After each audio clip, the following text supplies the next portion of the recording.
শান্ত নদীর ধারের এক গ্রামে থাকত এক তরুণ মৎস্য চাষী। সবাই যখন পুরনো পদ্ধতিতে মাছ ধরত, সে তখন ভাবত নতুন কিছু করা যায় কিনা। নদীর মাছ কমে যেতে দেখে তার মনে প্রশ্ন জাগল, এইভাবে কি ভবিষ্যৎ টিকে থাকবে? সে বই পড়ল, ভিডিও দেখল, আর একদিন সে খুঁজে পেল একটি পরিত্যক্ত পুকুর। যেখানে অন্যরা ব্যর্থতা দেখেছিল, সে দেখল সম্ভাবনা।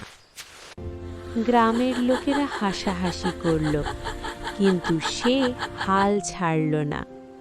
পরিশ্রম আর ধৈর্য নিয়ে কাজ করে গেল। সময়ের সাথে সাথে পুকুরে ফিরে এলো প্রাণ। সুস্থ বড় মাছ ভরে উঠল জলে।